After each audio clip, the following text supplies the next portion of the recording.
Eto na ba ang matagal ng sagot sa kailangang frontline ng Hinebra? Troy Rosario talaga namang trending ngayon. Pero bakit nga ba? At tapatan ni Justin Brownlee and Jordan Adams sa pangatlong pagkakataon. Pero bakit nga ba sinabi natin dito pangatlong pagkakataon na magkakatapat sila? Ngayon lang naman naging import sa PBA si Jordan Adams. So dito nyo nga yan malalaman ang lahat ng yan, pero syempre shoutout muna sa mga laging nanonood dito sa ating channel na sila Hubert Alcantara, Jay Nunez, Jan Scotty Manese, Bobby Espelata, and Esther Yes Love TV. So muli na namang magkakabanggaan nga po at magtatagpo ang landas ni Justin Brownlee and Jordan Adams sa pangatlong pagkakataon. Sa mga hindi nakakaalam nagkalaban na rin sila Justin Brownlee and Jordan Adams. Una ay noong 2019 Dubai International Championship na kung saan naglaro si Justin Brownlee para sa Mighty Sports Philippines at nakabangga o nakalaban niya nga noon sa isang koponan doon ay itong si Jordan Adams.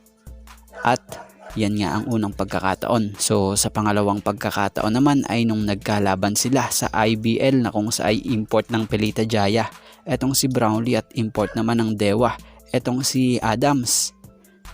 At sa pangatlong pagkakataon ay mamaya na kung saan ay magkakaharap ang team nila na pinaglalaroan dito sa PBA na kung saan ay import ng SMB etong si Jordan Adams at sa Barangay Hinebra naman etong si Justin Brownlee.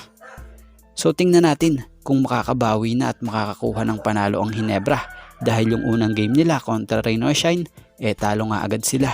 At ang SMB naman ngayon may kartada naman ngayon 2-0 at hinahanap pa nila ang pangatlong panalo kung papalarin kontra sa Barangay Hinebra.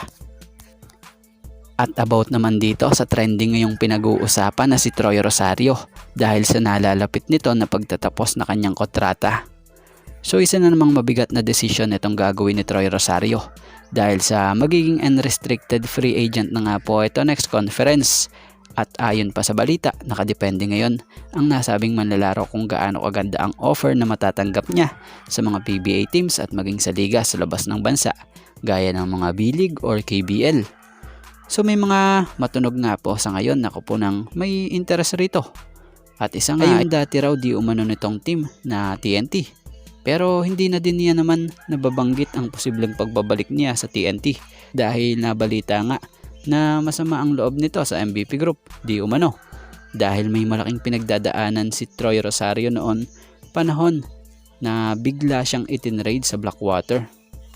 Bukod dyan, kung babalikan nyo nga yung post noon ni Basketball Zone, isa ang Hinebra di umano raw ang interesado sa player na to. So kung titingnan mo naman ang Magnolia at Hinebra gaya sa nakapost na ito yung Magnolia nakakuha sila nung nakaraan ng matindi at malakas din talagang forward or frontline sa katauhan ni Xavier Lucero. Tapos itong Hinebra medyo butas pa rin talaga ang frontline nila dahil yung Jamie Malonzo wala pa nga po dahil injury pa.